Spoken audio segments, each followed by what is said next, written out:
from New England and beyond. April 5th at St. Joseph's Church Hall in Cumberland, Rhode Island. Details on the web at libertylovefest.org. That's libertylovefest.org.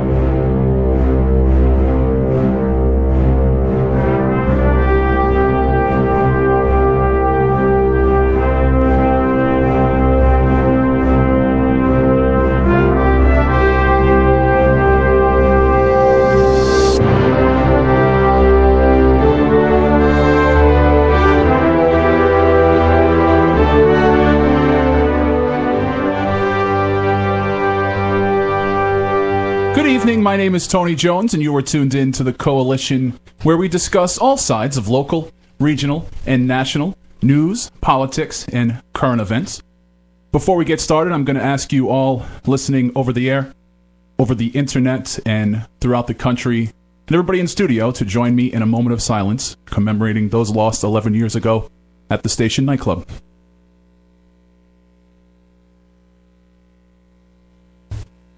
With me in studio is the P.O. taxpayer. P.O., good evening. Good evening, Tony. Christina's here. Chris, good evening. Good evening, Tony. Huge program on tap this evening. We're really going to cover all the bases this evening, P.O. Right. You know, the Libertarian Party is a big tent. You know, for years, the GOP, the Democrats have spoken to the mass and said, come and join us. We will pander to you, and after the primary, we will ignore you. The Libertarian Party embraces a variety of movements of good-spirited people who mean well for the cause of liberty, who mean well for the country, and also mean very well for individual rights. And that's what we're going to reflect on tonight, Tony. By the way, speaking of the Station nightclub fire, last night we had the chance to spend time at Manchester 65. P.O. and I hitting the town like a dynamite. We were cruising, baby. The wonderful, wonderful all-day event, all-day rock and roll at the home of our new sponsor, Manchester 65, deep in the heart of West Warwick, Rhode Island. Tony, what do you say about this new club? It's, well, I guess I'm not the best person to wax on it because there's very few bar rooms that I don't like, but I'm loving me some Manchester 65. I got to say, it's great to, and I don't want to sound like a Rhode Islander, but it's great to see these national acts and not have to quote unquote drive into the city. Right. It's an multiple ages format. You know, what's great too is to be able to go to a club where it's good old rock and roll in a cool mill setting. Have a couple of beers. It's a locally owned business. They've embraced us as a radio station, and they've embraced the liberty movement.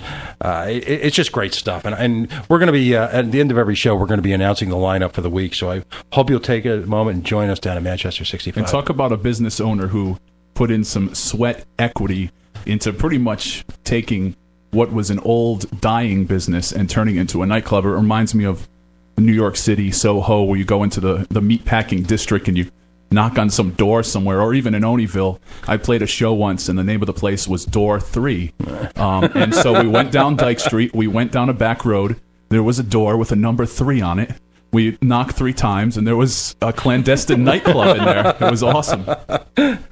Yeah, it's what rock and roll is all about. So again, take a moment, go up to our website. We'll have links up there to Manchester 65, coalitionradio.us. Tony, Gina Raimondi, the gift that keeps on giving. Cooking with Gina. Now, that's not cooking with gas. That's cooking with Gina. Moments before we went to air, it was like manna from heaven. The radio gods said that the pot roast panderer, our own general treasurer, Gina Raimondo, has not done enough to pander, to appear, to try and place some type of, human image upon herself. She continually panders to women across Rhode Island, trying to make them feel warm and cozy. And fat guys. Well, maybe that's it. Maybe that's the demographic she's identified as an untapped market. Guys who aren't getting enough pot roast at home. She's going to leave a trail of pot roast to the polling place. Ooh, piece of pot roast. Gingerbread cookies. Wasn't there a cookie baking thing going on for a while? My first reaction when I looked at it is Gina was with some Mike Myers, looking like No. Who was verklempt. What was that lady on Saturday Night Live? And Gina looking very, very comfortable behind the range. Yes, very comfortable. No. Very comfortable behind the range, looking like, for all, a deer in the headlights. Again, we've got serious issues in this state, Tony. We've got real problems. We've got a sellout now on the compromise that was she touted as the only way to save the pension system here in Rhode Island, to provide, of course, what the true purpose of Rhode Island government is, to provide quote-unquote retirement security for its state employees. Because that's why we're all here, Christina, to make sure that the state employees of the state of Rhode Island have retirement security. I'd forgotten that, but I'm glad she's here to remind me. Now, all of that went right out the window, and in an attempt to just, what we call here, Operation Change the Subject, just never mind, nothing to look, please move right along. Hey, when I was a Boy Scout, we did a thing every year. It was called a bean hole bake. You took hot dogs and beans and you put them in a hole and you cooked them up. It was like what Gina Raimondo could do is a pothole bake. So she could go to all the potholes on 95 and cook different dishes. And the streets of Providence. I think that's wonderful. Wow. There's actually a meme now of people photoshopping pictures of potholes with stuff like that going on in them. So maybe that's something that Gina Raimondo can do for a viral campaign. Gina, if you're out there and listening, please. We'd love to have you on the program. We'd love to have you on the program. We will still take your advertising dollars, by the way. But please, can you get a grip? Yeah, we're much nicer in person than we are in absentia. Well, two of us are. And then again, what would be another week on the Coalition on Talk Radio without some discussion of the fine work of the Rhode Island Economic Development Commission? This has been a great week for you. It's like Christmas for spectacular. Okay, so last week we were touted, flashback, $300,000 was given to a company that's in the process of inventing a way to mount the solar panels that no one are buying onto the homes that people are being foreclosed on. Did I sum that up accurately? So $300,000, and it's the laughing stock of the business community, because the killer is not just the 0% interest, because dealing with EDC is like dealing with a car dealer, but it's the notion that the payback schedule is when they've had positive cash flow for 6 months in a row. Now, somehow... Imagine if they did that for you here, P.O. Right. Actually, you should put it in an application. Right. You mean, actually something unknown in Rhode Island, radio that's relevant. But, I was joking with a business owner last night who found it riotously funny because, the we envisioned was in the 5.5 month... Governor, we were almost there. 5 months of positive cash flow, and look, oh my, no money. But we're going to start again. On and on. Well, now, okay, so now... Yeah, and also, who decides what their appropriate cash flow obligations are? Generally accepted accounting principles from the state of Rhode Island. What's to stop me as the CEO from deciding I need a quadruple raise? Nothing. Company car. It's like, I need to make $500,000 a year. Right, or just spend some money down at Twin River. Right. So now we're treated to the fact that $2 million was given to Beta Spring, who is one of the cause celebs du jour. They're one of these nifty, spiffy, business incubators that are going to save us, like the last one and the one before that and the one before that. Well, they took this $2 million. It was federally money, and this is where it gets serious. This is actually where people get a little peeved. $2 million gone, invested in 3 companies that were out of state. One that was Israeli. Okay. No, it's been invested in far more than 3 companies, but there are 3 that were highlighted. Right. And they also use it for operational expenses. Yeah. So the city of Providence, which is getting over paying back or maybe not paying back the fines to the federal government for housing money that they screwed the pooch with and job training money that they screwed the pooch with, now the state is going to be treated to multiple fines, multiple penalties because... Again, here we go. An EDC that's hopelessly out of control, that's trying to pick winners and losers. It is generally incapable of really accomplishing anything on a fundamental business level, and yet... And by the way, Richard Leach signed off on this, your future judge, because, after a lifetime of dedication and service to the state of Rhode Island, he clearly has only made a few $1 million. All right? So, signed off on, and comparisons to 38 Special? No. hey, maybe I could get one of those coveted state jobs. They could send me around to collect on the loans.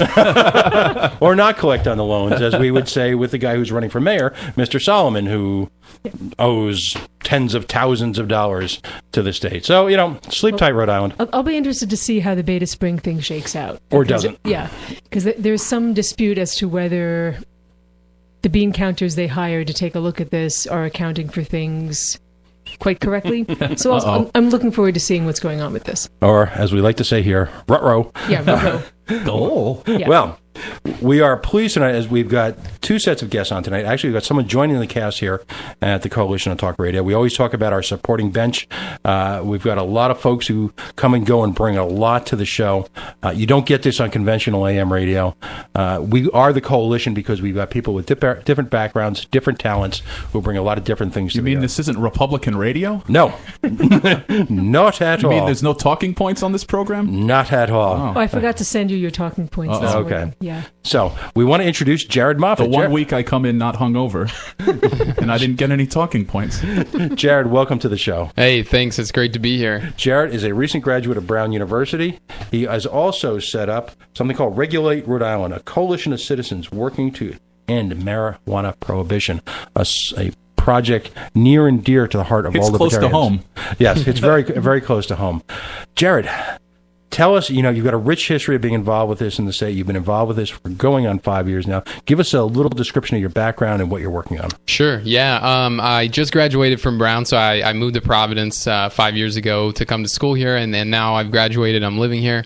I was, from the beginning, a big advocate for the medical marijuana program. So I worked with RIPAC, the medical folks, the patient community there, and then in 2012 we organized a bunch of students around the state to support the marijuana decriminalization law that passed, and that removed criminal penalties for marijuana for possession of less than an ounce.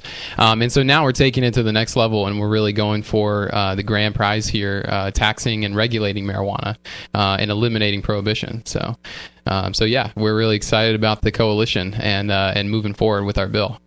Why is marijuana, I'll call it regulation / deregulation / decriminalization, why is that so important to the average Rhode Islander?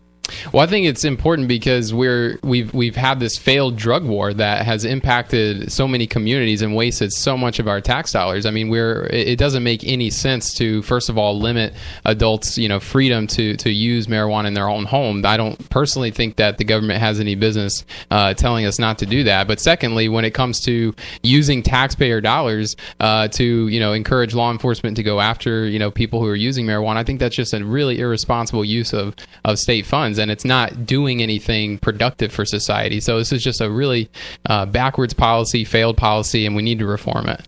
A few months ago, we were fortunate to have Robert Mann, Rhode Island, as it was described to me recently, Rhode Island's own William Kunstler, the patron saint of lost causes, of the individual rights, of individual freedom here, the attorney who really has made it his life to fight the status quo in the judicial system. He talked a lot about the thousands of Rhode Islanders who are incarcerated for really meaningless social crimes and its cost to both the state, the community, and really the fabric of the community. Would you describe the war on drugs as an absolute failure?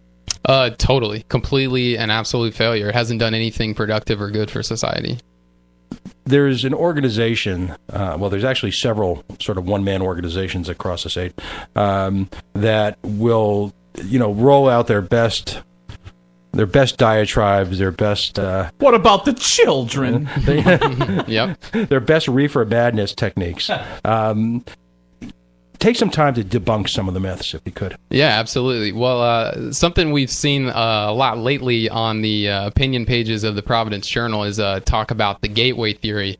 And I like that the Time magazine had a story called The Gateway Theory, the Myth That Will Never Die. And it does seem like it continues to be resurrected, even though it's been debunked time and time again by every credible study that's looked at it, including a 1999 study that was commissioned by Congress that said that there's nothing to the idea. Basically, the fallacy that people are making is they look at the population of people who use heroin and cocaine and harder drugs, and they say, oh, well, a lot of them started off using marijuana.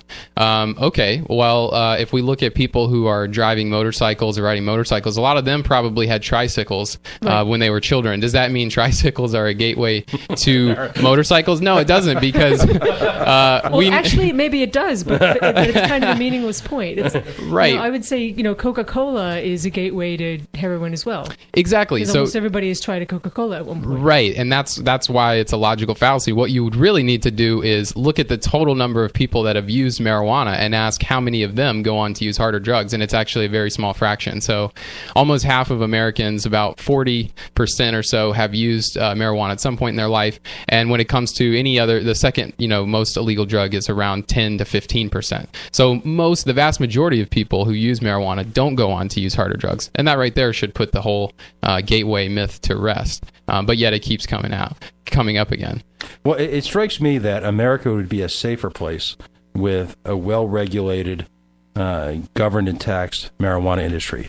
It strikes me, having grown up in the 70s and the 80s, this week we're reading about the onset of synthetic marijuana, where, there's no safety in the supply. Mm-hmm. There's an inordinate amount of violent crimes associated with drug use.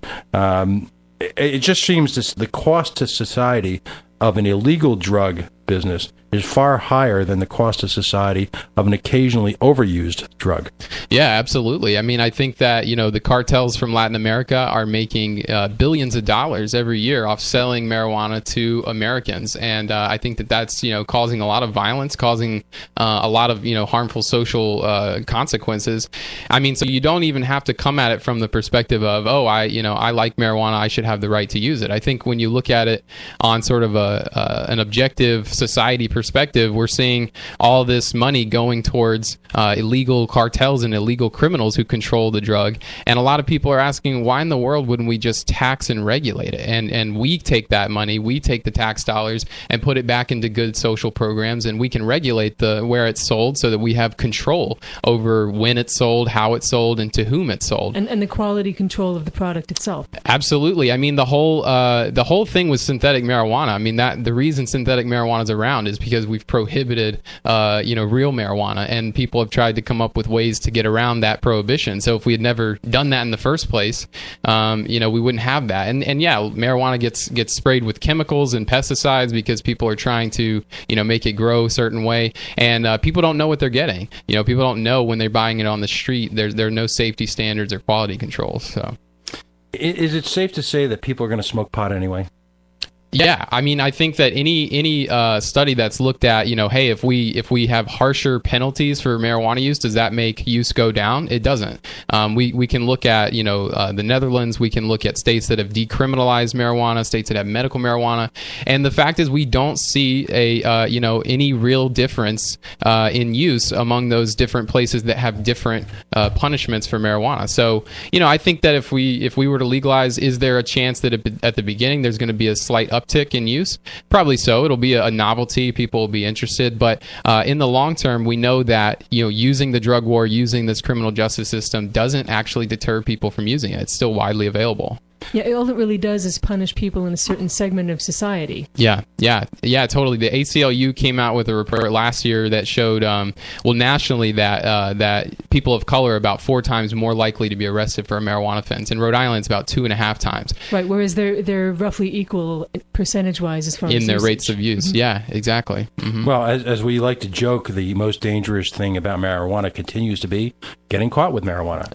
Right. Totally. And it doesn't make sense. I mean, people are like, oh, well, people, they don't really go to prison for this. And first of all, that's not really true. A lot of people do end up in prison or in the criminal justice system. But it's also, you get labeled as a criminal, which, once you have that criminal record, it can prevent you from getting a job. It can cut off access to a lot of different social services. You become a second-class citizen. So right. I think we have to consider that as well. Well, among other things, it can cut off your access to student loans. Yeah, totally. Which obviously disproportionately affects people who are who needs student loans. Right. If you're wealthy and your parents are just paying for all of your college and you don't have to take out loans, well, then that doesn't affect you. But if you're depending on those loans to get through college, and it just doesn't make sense. Why would you take someone's education away and put them on a much more negative path? Right. And again, if your family is wealthy, they can probably hire you a much better lawyer than you would get picking from the public defender's list. The public defenders work hard and they're good at what they do, but they're overworked. Mm-hmm, definitely. Where does the legislation stand right now, and who are its sponsors?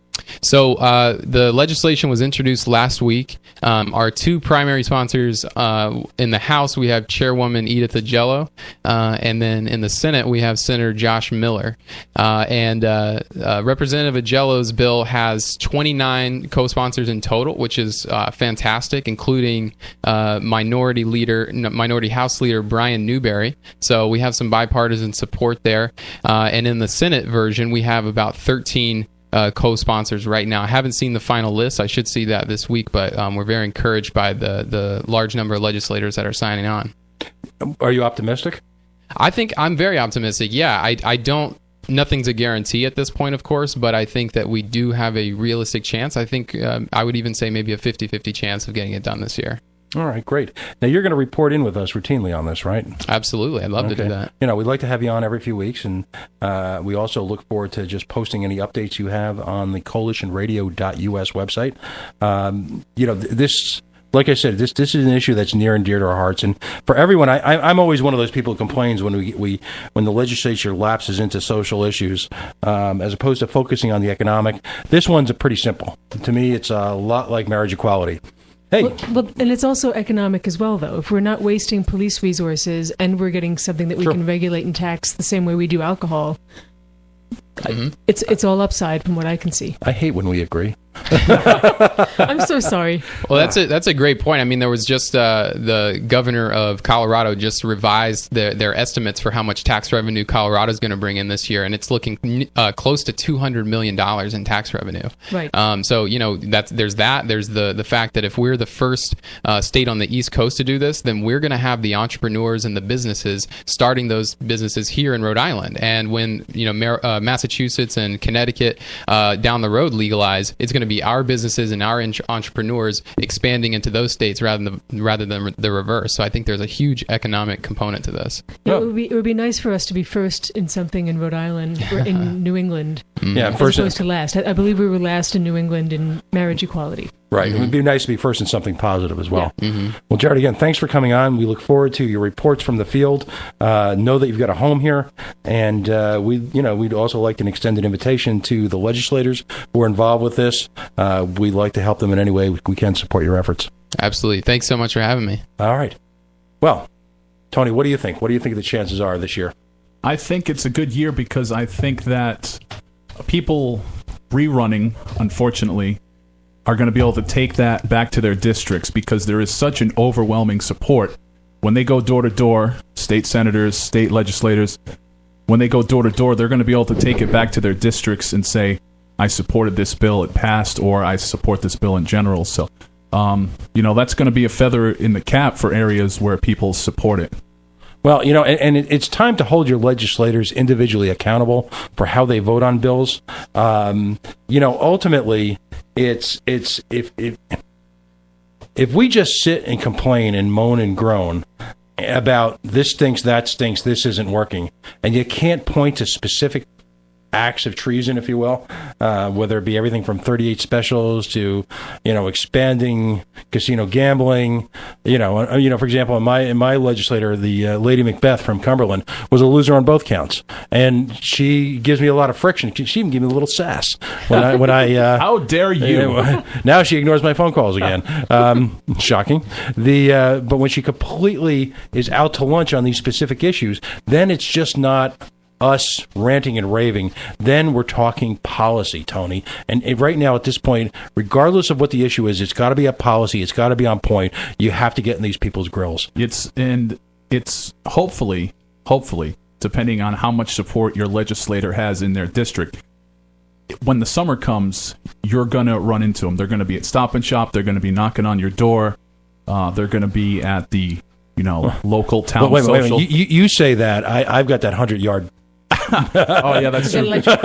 For legal reasons, P.O. won't see his legislator. But in general, she'll hear a voice sort of in the distance. That whole stalking don't thing. tase me, bro. It wasn't true. Well, we've only got a couple minutes before the break, but I want to get right in and introduce our next guests.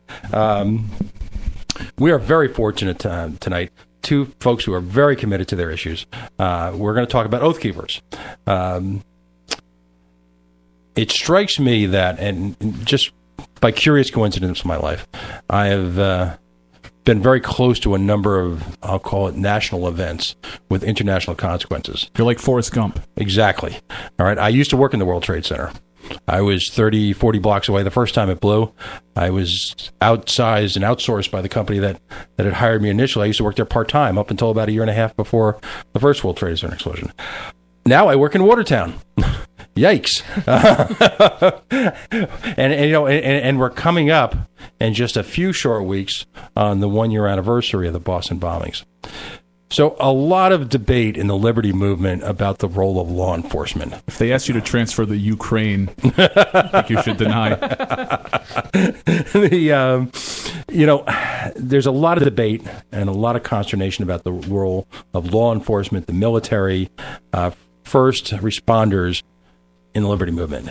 On one hand, many of them are our friends, and on the other hand, we see this gradual encroachment by government into our lives, and we see, unfortunately, folks in the military, first responders, police, being asked to be the advance of that very day-to-day encroachment into our personal lives. So this is an issue that I wanted to address for quite a while. We are fortunate tonight to have Randy, and everyone identifies themselves. OK is your middle name? Is that it? Randy OK Swanson and John Franceschi, who are both with the movement. We're a little short on mics here, which we'll square up after the break. But welcome. Randy, in just a couple minutes, and I'm going to ask John the same question right after the break. Give us a little bit of your background in terms of, what involvement you had with either military, first responders, and then what was that liberty moment? Because what I'm finding, and this is a question I started asking, all of us at one point or another in the liberty movement have had that one moment in our life where that sort of, that hallelujah moment, where all of a sudden a lot of things became clear. Tell us about yourself and how you came to be involved. Well, first off, I want to thank you for having us aboard and giving us this opportunity to share some really good news with the American listeners. Oath Keepers is a nonpartisan association of active retired and retired military, police officers, and first responders whose mission it is to help with the help of like-minded citizens to simply honor the oath that they took to defend the Constitution of the United States of America. That seems to be the cusp of any kind of problems that may come up, and the solution just to have the integrity to honor your oath. That wake-up point for me was standing on hallowed ground, April 19th, 2009, when Oath Keepers was formed. I found myself surrounded by a lot of courageous men and women that really mean what they say when they take the oath to defend the Constitution. The Founding Fathers, some people say we're lucky to live in America and have these freedoms. Well, I'd look at it another way. It was really smart, very good move that the Founding Fathers had to design these tools of the Constitution and Declaration of Independence. And besides being really smart, it took a lot of courage to defend those documents and support them. And that's an ongoing mission.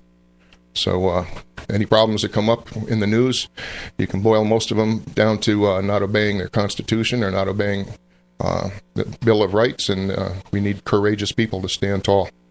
After the break, I want to get into this some more, but there's a really, to me, a compelling moment when I really kind of clicked on in terms of your movement and my understanding of it. There's a tendency for folks to look at the short run in history and see people who are kind of sounding the alarm as exaggerating the situation. Well, having lived through and been at sides, kind of on the sidelines of history, I see this speeding up. And all of a sudden I'm reading about the history of World War II. And the famous line from the Nuremberg trials was, I was just following orders. And so it would strike me that the entire point of our Constitution and the Uniform Code of Justice and the way that our entire military and first responders are established on is the notion of avoiding that moment that I was just following orders. Fair enough? Oh, that's the bottom line right there. There are 10 specific unlawful, constitutional orders that an oath keeper will never carry out. They're listed on the website if you go to oathkeepers.org. And this is important for the citizens to keep their eyes open, too, in case you see your grandmother getting knocked to her kitchen floor during Katrina to get disarmed, that 22 revolver pried out of her bony fingers, or if you found yourselves or your neighbors in Watertown when they went door to door at dawn, taking families out of their homes at gunpoint. That should never happen in America. And just following orders is not. There's no reason, no excuse for that. Okay. We're about halfway through the show, which means we're going to take a quick break. Don't forget to check out coalitionradio.us on Facebook, facebook.com/The Coalition Radio, and of course on Twitter at Coalition_Radio. I am on the Coalition_Radio site right now. If you have any questions, feel free to tweet them out to us. We'll be right back after the break.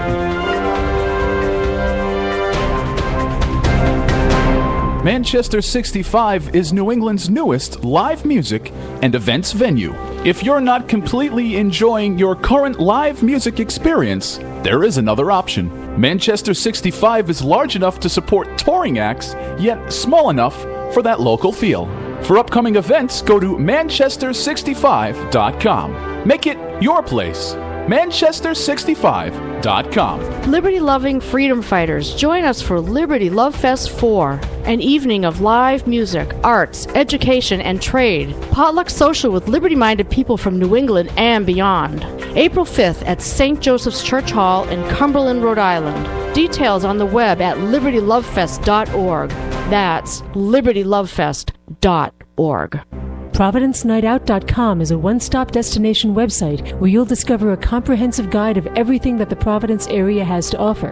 Nightlife, entertainment, dining and dancing, community and family events, and so much more. Download the free app called My Night Out. It's ProvidenceNightOut.com. Hey everybody, it's Tony Jones. You know, when I'm not here yakking about politics, I spin records. That's right, if you like good old-fashioned rock and roll radio the way God intended it to be, then tune in to The Tony Jones Show.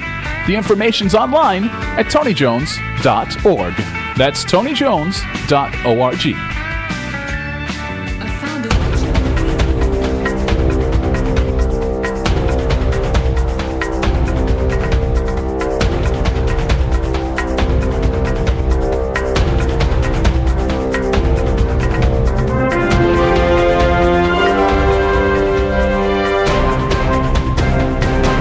You are tuned in to the Coalition. Tony Jones here. Don't forget to check out coalitionradio.us. I am on Twitter throughout the live broadcast.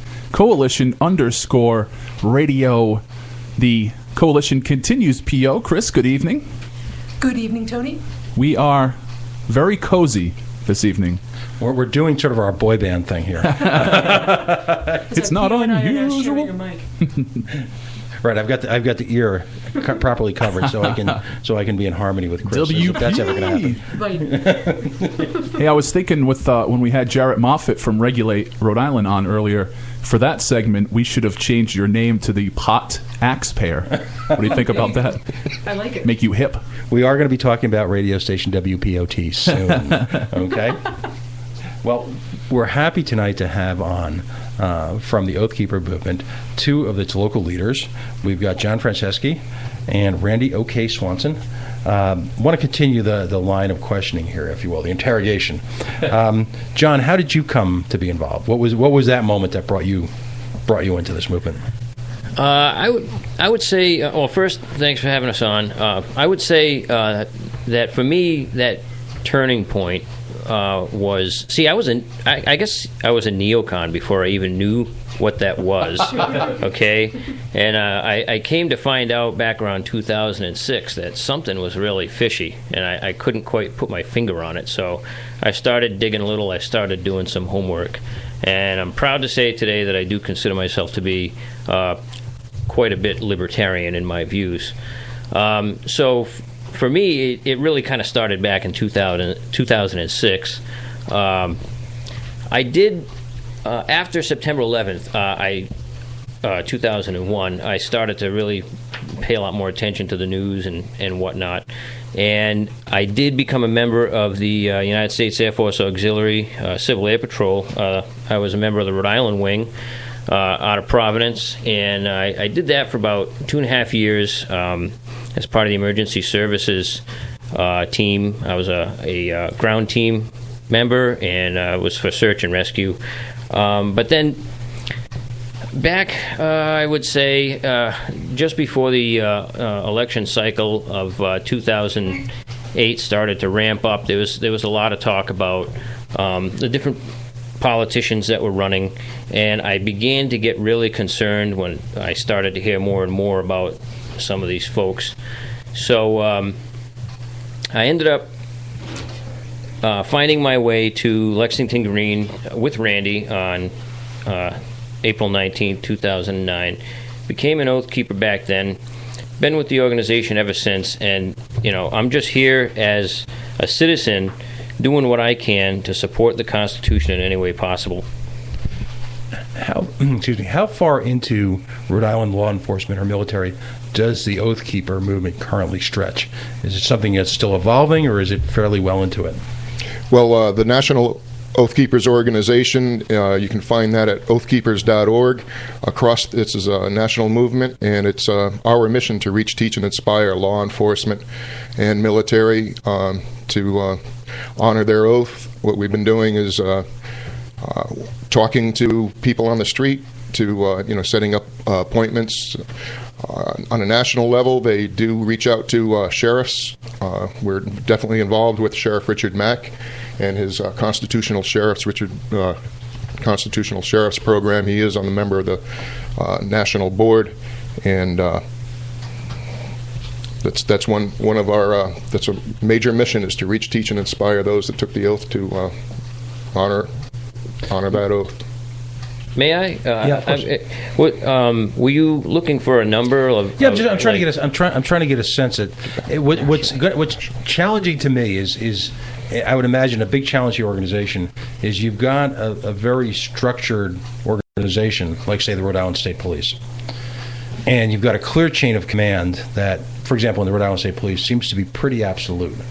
And how tough is it to get folks to discuss the notion of disobeying a direct order? It can be tough. That's a big challenge for folks in that position, and it's understandable because, obviously their bread and butter is on the line, if nothing else. Mm-hmm. Sometimes they might fear that disobeying an order could get them in some kind of trouble with their employer, or even with other unfortunate charges that they think could be brought. Legal trouble for but themselves. The truth of the matter is that all we're asking them to do is to honor the oath that they swore to do, which is not illegal. It's not a problem by any stretch of imagination. The only person that would have a problem with that is somebody that's trying to tell you to do something against the Constitution. And so by asking somebody to honor their oath, or to tell them, to remind them that they did take this oath, a sacred obligation, it is in the public interest for us to do that. No, I absolutely agree. And remember, I'm sympathetic to your cause. And in fact, when you read the oath that they swear, it's actually very clear, particularly in the officer's oath in joining the U.S. military, that not only is it okay, it's actually expected of them. That's right. They have an obligation to honor that oath. In fact, they could even be tried for perjury, because to take an oath as part of a public proceeding and then to break that oath is actually considered to be perjury, in the least. It could be treason on the high end. Right. Randy, you had a comment? Yeah, this might be a good time to quickly go over the 10 orders. Sure. Say your listeners at home and across America can go to oathkeepers.org and find out for themselves what the mission is about and what these honorable people are doing, standing tall to defend the Constitution. And those in Rhode Island, feel free to join us on Facebook, Rhode Island Oath Keepers on Facebook. You can also get in touch with us through email at ri@oathkeepers.org. We have meetings twice a month. Every first Tuesday in the month in Smithfield, Rhode Island, and every third Tuesday in the month at the Sonoma Grill in North Kingstown. You can find out more by emailing us. The 10 orders that you'll find posted on the national site is: number 1, we will not obey orders to disarm the American people. Number 2, we will not obey orders to conduct warrantless searches of the American people. Number 3, we will not obey orders to detain American citizens as unlawful enemy combatants or subject them to military tribunal. Number 4, we will not obey orders to impose martial law or a state of emergency on a state. Number 5, we will not obey orders to invade or subjugate any state that asserts its sovereignty. Number 6, we will not obey orders to blockade American cities, thus turning them into giant concentration camps. Number 7, we will not obey orders to force American citizens into any form of detention camp under any pretext. Number 8, we will not obey orders to assist or support the use of any foreign troops on U.S. soil against the American people to keep the peace or to maintain control. Number 9, we will not obey orders to confiscate the property of the American people, including food and other essential supplies. Number 10, we will not obey orders which infringe on the right of the people to free speech, to peaceably assemble, and to petition their government for the redress of grievances. The important part is not only this is for the law enforcement and military to pay attention to, the citizens need to be paying attention to these 10 orders and to stand up tall when they see these orders being infringed upon. Now, for everyone in our listening audience who thinks that these are extreme situations, our last 2 sitting presidents, ironically, one Republican, one Democrat, have both been directly responsible for issuing orders that violate those 10 standards, aren't they? Right. I mean, you had the specter of President Bush, the darling of the moderate neocons and the moderate whatevers, ordering the confiscation of weapons from law-abiding citizens, and then you had Watertown. That's right. So this is not, there's a guy on who's a kind of famous on Rhode Island Talk Radio, and he always talks about, he signs off on his calls. A guy named Charlie. He always says goodnight to all the slowly boiling lobsters. So what we've got a situation here is we've got lots of slowly boiling lobsters. This sort of stealth incremental change in the perception of what we're allowed to do and what rights are given to us by either God or our Creator, depending on your interpretation, seems to be going away. Let's flash forward to Watertown for a second. Did you ever get a sense that amongst the first responders in Watertown that there was any uneasiness? And probably we should just kind of a look back. Now, you had just a handful of days after the now infamous, the tragic Boston bombing.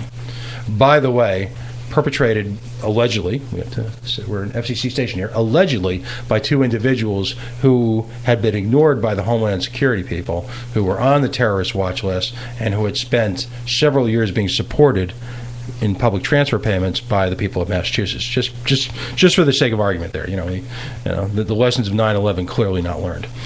So, flash forward a couple of days. Tragically, a young MIT policeman is executed, allegedly by one of these individuals. And what at the time, because I was in Watertown that night, what was reported to the citizenry as unrelated to the Boston bombings, and was merely just a sort of some type of burglary in process. At that point in time, thousands of law enforcement and paramilitary and military were mobilized to engage in what could be argued was a near historic gunfight right on the streets of an American city. Flash forward to the next morning. Citizens of Watertown, some of whom are my friends, and a few blocks from where I work, are summarily evicted from their homes, marched into the street, under the guise of safety. I've always wondered about that whole line of fire thing, march into the middle of the street at gunpoint by members of the American military. Cool. So this is not pretend anymore. This is not fiction. This is not Red Dawn Rising. This is not some bad 70s teen flick. This is real, isn't it? Yeah, there's no tinfoil hat required here for those that have taken the oath that are in law enforcement and the military. You don't only have the right to refuse all unlawful, unconstitutional orders. You are obligated to refuse all unlawful, unconstitutional orders. So, anecdotally, have you guys ever had any feedback from people involved in Watertown? We did get a chance to speak to a couple of officers that had some friends that were involved in law enforcement, that had some friends that were engaged in that event, that incident. They tried to tell us that it was basically, look, it was only like 4 houses, and they had what they felt was probable cause, and so they were trying to kind of wallpaper over it and say it really wasn't that big of a deal. I have a problem with that. I don't know if these guys, just trying to follow the thin blue line, but the problem is that we have a Constitution, and when we fail to adhere to it, all hell will break loose. Then you have a country that's governed by men rather than by law. And I saw the videos of these people being marched out at machine gun point in the early morning hours and being screamed at as if they were, some kind of a terrorist, right, and forced down the street into whatever kind of detention area that they were being held in. I mean, this is not something that you see or that you think you're going to see in the United States. Yet it happened. And like you said, Pat, it happened under the guise of security. All liberties are always taken under the guise of security. And that's something we have to guard against. And don't we have a mechanism in situations where we supposedly have 4 houses that we have a reason to be concerned about,